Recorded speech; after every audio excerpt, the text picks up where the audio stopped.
Hello hello. Think and grow rich. अगर किसी को भी बहुत सारा पैसा चाहिए तो ये किताब अंत तक, ये इस वीडियो अंत तक देखना जरूरी है और बार बार देखना जरूरी है, क्योंकि नेपोलियन हिल को कौन नहीं जानता। उन्होंने इतने सालों में इतनी वाइडली पब्लिसाइज्ड किताब है, हर लैंग्वेज में पब्लिश हुई है। वैसे एक इंटरेस्टिंग बात यह है कि ये किताब होने से पहले वो बहुत ज़्यादा अमीर नहीं थे, लेकिन ये किताब पब्लिश होने के बाद बहुत अमीर हो गए, because he learn on the way and implemented वो सब चीज़ें। और बहुत सारे लोग बॉब प्रॉक्टर हो या बहुत सारे इंडिया में लोग हैं, हर व्यक्ति जो भी अमीर लोगों से मैं पढ़ता हूँ, सब ने इसका कहीं ना कहीं रेफरेंस दिया है, मतलब ये कहीं ना कहीं उन्होंने पढ़ी है ये किताब। So this is a must basic core book for everyone, इसलिए आज हम ये ले रहे हैं। हालांकि ये किताब मैं इतनी बार पढ़ चुका हूँ कि बोर भी हो चुका हूँ, लेकिन still okay. So let us start and without wasting time on introduction of the author and other things, let us start to the basic, how to think and how to think to grow rich. तो इस किताब में जो author ने बताया है सिर्फ उसी पे हम फोकस करेंगे, उससे आगे की बाहर की बात नहीं करेंगे। वो अलग किताबों में अलग हम अलग वीडियोस बनाएंगे उनके लिए, तो आप कंटिन्यूसली रोज चेक इन करें, देखें, रात को 8 बजे नए नए आपको वीडियो मिलेंगे। तो सबसे पहला point, subconscious mind. Subconscious mind के ऊपर ऑथर जो है नेपोलियन हिल जो है, उन्होंने काफ़ी डिटेल में चर्चा की है इस बुक में कि सबकॉन्शियस माइंड की कुछ कैरेक्टरिस्टिक्स। पहली कैरेक्टरिस्टिक वो बताते हैं, एक कैरेक्टरिस्टिक की सबकॉन्शियस माइंड कभी सोता नहीं है, कभी रेस्ट नहीं करता, कभी बंद नहीं होता, वो कंटिन्यूसली चालू रहता है, कंटिन्यूसली काम करता रहता है, वो आइडल नहीं रहता। तो वो हमेशा काम करता रहेगा। तो आप कुछ भी करते हैं, कुछ भी आपके जीवन में होता है, हमारे जीवन में कुछ भी होता है, तो वो एक शब्द का यूज करते हैं, थॉट इम्पल्स, मतलब विचार की तरंग, विचार की एकदम सूक्ष्म तरंग, वो सबसे पहले शुरू होती है, उसके बाद ही बाकी कोई चीज का निर्माण इस जगत में शुरू होता है। और वो कहाँ से शुरू होती है? आपके सबकॉन्शियस माइंड से। वो कहाँ से शुरू होती है एकदम, और आप उसको सबकॉन्शियस माइंड को वॉलेंटरली, 99% वो इनवॉलेंटरली चलता है, लेकिन वॉलेंटरली आप उसको डायरेक्ट कर सकते हो, लेकिन सिर्फ एक ही तरीके से, थ्रू हैबिट। एक इन्होंने डिटेल में तरीका बताया, उस तरीके से आप हैबिट डेवलप करेंगे और उस तरीके से आप सबकॉन्शियस माइंड में आप विचार को भेजेंगे, तो वहां पे आप उसको डायरेक्ट कर सकते हो voluntarily to function in a particular way. So इसके लिए दो चीजें वो बोलते हैं कि अत्यंत आवश्यक है। One is a patience. Patience चाहिए, क्योंकि एकदम से ये नहीं बदलता, अनेक पीछे उसकी कहाँ से वो चीज़ पहले प्रोग्राम हुई है, सबकॉन्शियस में घुसी कहाँ से है मालूम नहीं, कितनी पुरानी है, कितनी पकी हुई है मालूम नहीं। तो एक पेशेंस, दूसरा परसिस्टेंस, लगन के साथ उसको लगे रहेंगे तो वो चेंज हो जाएगी। फिर उसके बाद वो एक बात करते हैं कि थॉट इम्पल्स जो होता है वो कन्वर्ट होता है इमेजिनेशन में, और इमेजिनेशन फिर कन्वर्ट होती है फेथ में, और फिर आपके रिजल्ट्स में। तो ये प्रोसेस के बारे में वो बात करते हैं। फिर उसके आगे हम बात करते हैं ब्रेन के ऊपर, वो थोड़ा सा और डिटेल में बात करते हैं। सबकॉन्शियस माइंड और क्रिएटिव इमेजिनेशन जो है, इसके ऊपर काफ़ी डिटेल में चर्चा करते हैं। मेरे ख्याल से ये सब चीज़ें आपको मालूम समझ में है ही, तो इसलिए मैं इस पर ज़्यादा नहीं जाता हूँ। एक और बहुत इंपॉर्टेंट सूत्र मैं बोलता हूँ, उसको वो देते हैं कि थॉट्स आर थिंग्स। क्योंकि हम ये समझते हैं नॉर्मली कि थॉट्स होंगे फिर उससे कुछ बनेगा, नहीं, थॉट्स आर थिंग्स। एक स्थूल है, एक सूक्ष्म है। सूक्ष्म भी उसी का, स्थूल का ही सूक्ष्म रूप है और रूप है, और स्थूल जो है वो भी सूक्ष्म का जड़ रूप है। कोई भी वस्तु है उसके पीछे एक इम्पल्स है, थॉट इम्पल्स है, और वो थॉट इम्पल्स सॉलिडिफाइड रूप में वो वस्तु के रूप में है। That is what he is proposing in this book, thoughts are thing, and which I 100% agree with him. तो ये इसके बारे में जब वो बात करते हैं, इस चीज़ को यूज़ कैसे करना है हमें, तो इसको यूज़ करने के लिए वो बोलते हैं कि 3 चीज़ें चाहिए। जब थॉट जो होता है, वो थॉट हमारा 3 चीज़ों के साथ मिक्स हो जाता है, तो वो बहुत पावरफुल थिंग्स बनाता है, बहुत पावरफुल थॉट हो जाता है और थिंग्स क्रिएट करता है। व्हेन थॉट, तो 3 चीजें क्या है? One is purpose, definiteness of purpose. Purpose जो है क्लियर, कंसाइज, परफेक्ट, एकदम clear purpose. Second is persistence, and third is burning desire. तो बर्निंग डिजायर जो है, इसके ऊपर बहुत बहुत एम्फोसिस देते हैं बर्निंग डिजायर बहुत इंपॉर्टेंट है, उसके ऊपर हम डिटेल में और थोड़ा आगे बात करेंगे वीडियो में। लेकिन अभी अभी के लिए, इस चैप्टर के लिए जो थॉट्स आर थिंग्स की बात करते हैं, वहां पे वो ये बात करते हैं कि थॉट्स के साथ ये तीन चीजें मिक्स हो जाती है तो बहुत पावरफुल हो जाता है। दूसरा दूसरा वो बोलते हैं कि सक्सेस उस व्यक्ति को आएगी जो सक्सेस कॉन्शियस होगा। So he is talking now about something beyond thought also, consciousness, कि सक्सेस कॉन्शियस जब आप बनेंगे तो आपको सक्सेस आएगी। अगर आप फेलियर कॉन्शियस बनेंगे तो आपको फेलियर आएगा। मतलब हमारा ध्यान जहाँ पे होता है वहीं हमारी ऊर्जा दौड़ती है और वही हमें परिणाम मिलते हैं। तो ये एक इम्पॉर्टेंट वो बोलता है। तीसरा एक और इम्पॉर्टेंट इसमें वो बात करते हैं मैग्नेटाइज करने की माइंड को। बोलते हैं कि हमारा माइंड को हमें ऐसे मैग्नेटाइज करना चाहिए कि with intense desire until the desire drives us to create definite plan for acquiring it। मतलब कि जब तक हमें डिजायर को फ्यूल करते रहना चाहिए, जब तक कि हम उसमें से एक डेफिनेट प्लान उसके ऊपर एक्ट करने के लिए ना बना लें और ना कर लें। तो वो कैसे बनाना है प्लान, उसके ऊपर भी हम आगे बात करेंगे इस वीडियो में। और डेफिनेट प्लान की इंपॉर्टेंस क्या है, उसको कैसे बनाना है, उसको कैसे करना है, और हम इस पे भी बात करेंगे कि डिजायर के ऊपर भी बात करेंगे। तो ये सब चीज़ों पे हम बात करेंगे। तो एक और चीज़ वो बहुत बताते हैं कि नेगेटिव थिंकिंग आपके सबकॉन्शियस माइंड को इफेक्ट करती है ऑटोमेटिकली। इसलिए आपकी ज़िंदगी जो है इस तरीके से नेगेटिवली चलती है। तो इसको चेंज कैसे करना है ये भी आगे फेथ के चैप्टर में वो बात करते हैं। तो अभी हम बात करते हैं डिज़ायर पे। तो डिज़ायर जो है, नॉर्मल डिज़ायर में और डिज़ायर में और होप में और विश में, इन तीनों में हमें डिफ्रेंसिएशन क्लियर होना चाहिए कि व्हाट दिस इज इधर डिज़ायर की होप है कि विश है। फिर अगर वो डेफिनेट है और बहुत स्ट्रांग है तो ही वो डिज़ायर है। अगर डिज़ायर डेफिनेट है और बहुत स्ट्रांग है तो सबसे पहला काम वो यही बोलते हैं कि सबसे पहले अपनी डिज़ायर को फ्यूल करो, उसको डेफिनेट और स्ट्रांग बनाओ, क्लियर करो, तो ही आप आगे बढ़ोगे। सेकंड स्टेप क्या करना है फिर, बर्न द ब्रिजेस। एक बार आपके अंदर क्लियर डिज़ायर है, क्लियर वो है, तो आपको पीछे के ब्रिजेस को बर्न करना है कि अभी कोई ऑप्शन छोड़ना नहीं है। This is the final you have to achieve. फिर उसके लिए कैसे करना है, ये डिज़ायर को बर्निंग डिज़ायर में कैसे कन्वर्ट करना है। इस डिज़ायर को बर्निंग डिज़ायर में कन्वर्ट करने के लिए वो 6 सूत्री फॉर्मूला देते हैं, 6 स्टेप्स का एक तरीका बताते हैं। पूरी प्रैक्टिकल बुक है, हर चीज़ के स्टेप्स हैं कि आप उनको फॉलो करेंगे तो रिजल्ट्स आएंगे। काफ़ी लोगों को आए हैं, 100% आएंगे, इसमें कोई शक रखने की कोई ज़रूरत नहीं, गुंजाइश ही नहीं है। 6 स्टेप्स कैसे हैं। फर्स्ट, आपके दिमाग में ये पूरी जो बुक है ये एक एग्जैक्ट अमाउंट को लेके चलती है कि मुझे इतना पैसा चाहिए। सो एक गोल, एक amount, exact fixed amount that has to be fixed in your mind that we desire. Okay, एक definite amount. Step number 1 is definite amount to be fixed in the mind. Step number 2, determine exactly कि उसको amount को लेने के लिए, उसको पाने के लिए इन रिटर्न मैं क्या दूंगा, इन रिटर्न में कौन सी सेवाएं दूंगा, इन रिटर्न में कौन से प्रोडक्ट्स दूंगा, इन रिटर्न में क्या कर सकता हूँ, कितना समय दे सकता हूँ, क्या काम कर सकता हूँ। So one is fix the amount. Second, to get that what I intend to give in return for the money I Dzire.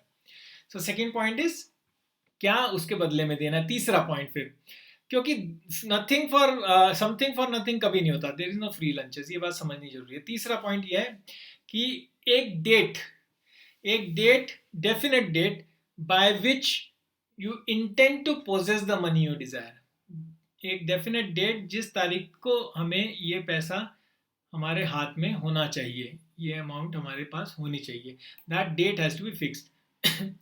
Fourth, हमने एक डिजायर, हमारा अमाउंट क्लियर फिक्स कर लिया, उसके बदले में हमें क्या देना ये फिक्स कर लिया, एक डेट फिक्स कर ली, 3 स्टेप हमने कर लिया। अभी चौथा स्टेप हमें क्या करना है, एक definite plan of action.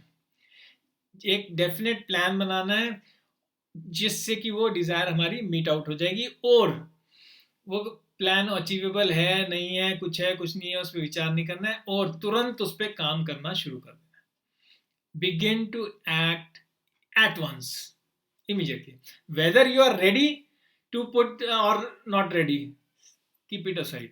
First step is whether you are ready or not. You have to put plan into action at once, right now, immediately, no delay. Step number 4 हो गया. स्टेप नंबर 5 में क्या करना है कि ये जो हमने 4 चीजें लिखी है, amount of money, time limit for acquisition, intent to give in return for the money and the plan, ये चारों चीजों को एक पेपर पे लिखना है. Step number 5 is write down these 4 clear concise statements. Write down these 4 clear concise statements by your hand on a paper in your own handwriting.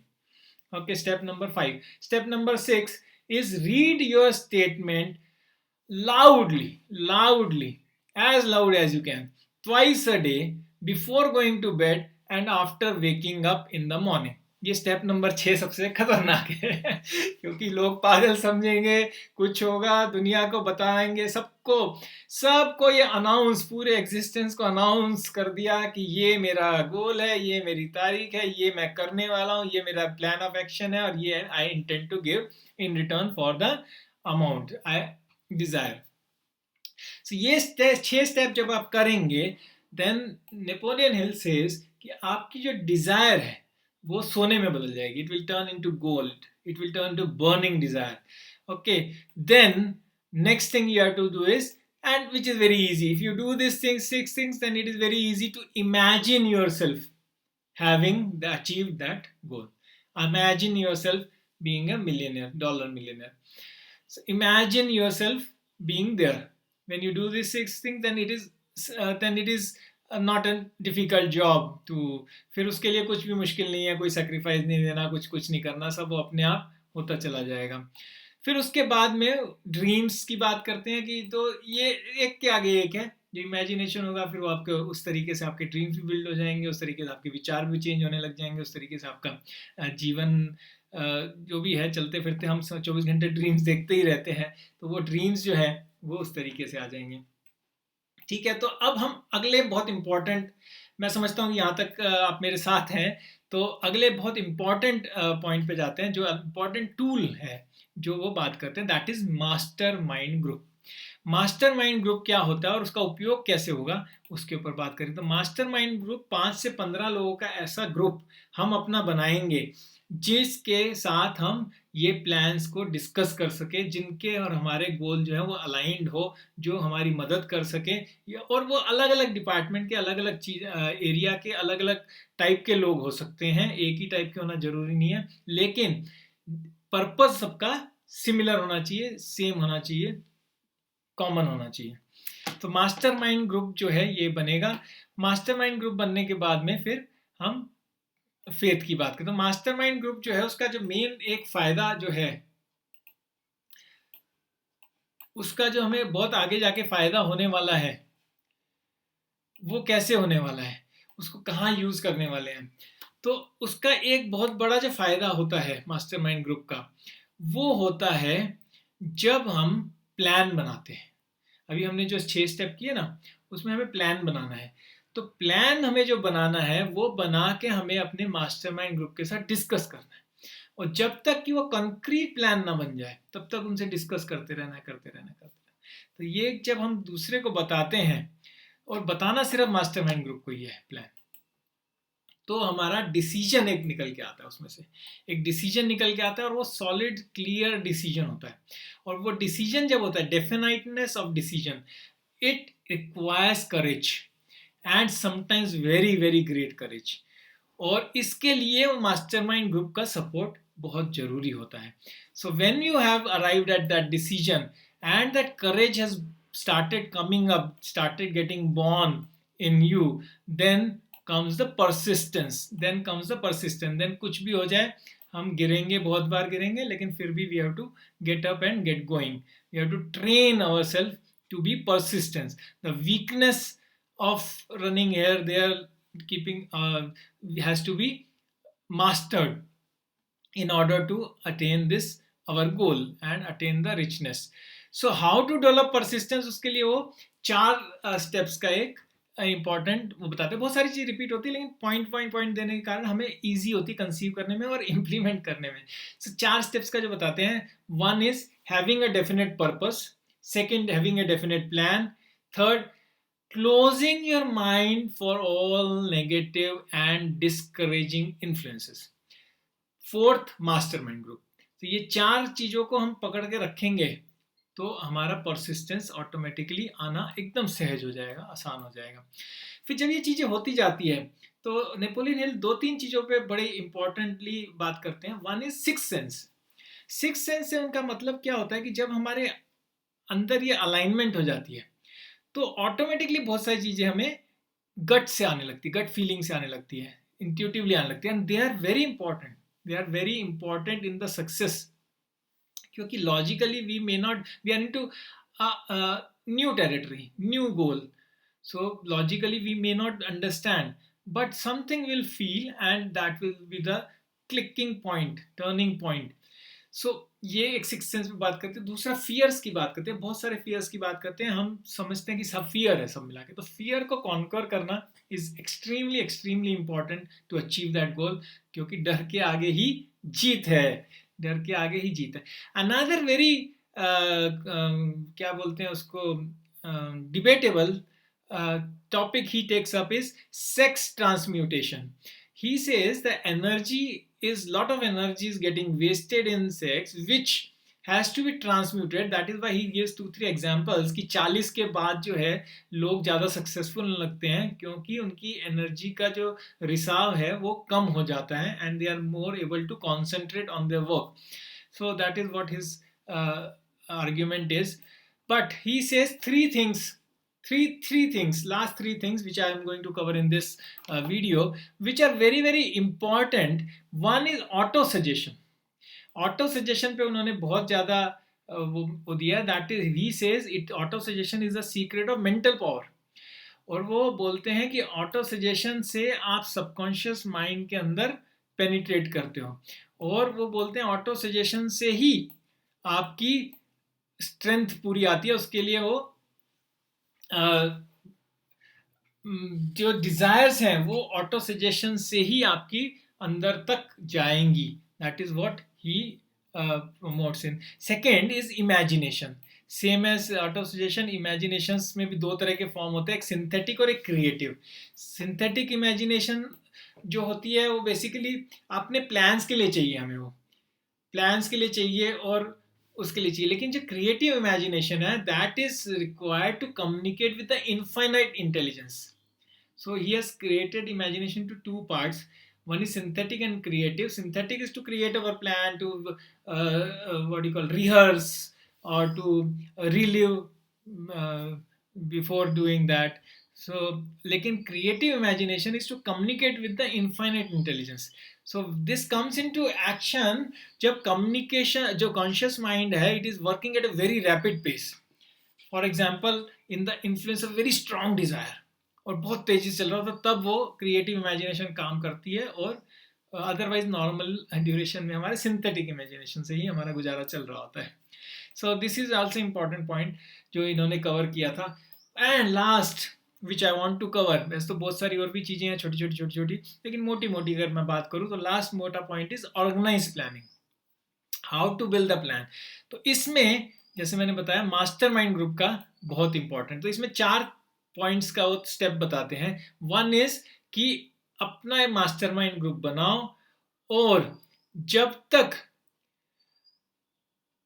आप mastermind group बनाओगे उससे पहले अपने से पूछो कि वो मास्टरमाइंड ग्रुप के एडवांटेजेस और बेनिफिट मैं एज ए इंडिविजुअल मेंबर उस ग्रुप को क्या दे सकता हूँ। Unless you contribute you will not get benefit. और उनको शुरू में जब तक आपका प्लान नहीं बनता, हफ्ते में 2 बार मिलो, हफ्ते में 2 बार मिलना है वो मास्टरमाइंड ग्रुप से और अपना प्लान जो है बताना है, जब तक कि वो पूरी हार्मनी में वो plan exactly solid plan create ना हो जाए। तो ये उन्होंने 4 स्टेप्स बताए। और और प्लान के साथ यहाँ पे देखो, हमने पीछे बात की थी, उन्होंने बताया था बर्निंग द ब्रिजेस, तो पीछे कुछ भी नहीं रखना है, जो करना है वो फिक्स है, एक बार हो गया तो पीछे का कोई ऑप्शन नहीं रखना है। लेकिन जब यहाँ प्लान बना रहे हैं तो यहाँ हमारे मल्टीपल प्लान्स तैयार होने चाहिए। अगर प्लान ए फेल होता है तो प्लान बी फेल होता है, प्लान सी फेल होता है, प्लान डी, तो 26 अल्फाबेट्स हैं, तो आपके प्लान मल्टीपल तैयार होने चाहिए। डिज़ायर एक फिक्स हो गई, अभी उसमें कोई चेंज नहीं हो सकता। इस तरीके से और इस किताब को, इस वीडियो को भी आप बार बार देखेंगे तो अलग अलग छोटे छोटे बहुत सारी और चीज़ें आपके ख्याल में आएंगी, क्योंकि बहुत सारी चीज़ें पता होती है लेकिन अप्लाई करने के लिए वो क्लिक नहीं होती है। तो बार बार देखिए, मेरा सजेशन ये है, किताब को भी पढ़िए, बार बार पढ़िए, मेरा सजेशन ये है। और इस चैनल को सब्सक्राइब कीजिए, रोज़ रात को 8 बजे आपको नया एक कुछ अच्छा सीखने के लिए कुछ मिलेगा, जो कि बहुत ही मैं उम्मीद करता हूँ कि आपके लिए फ़ायदेमंद होगा। Thank you, see you soon, bye.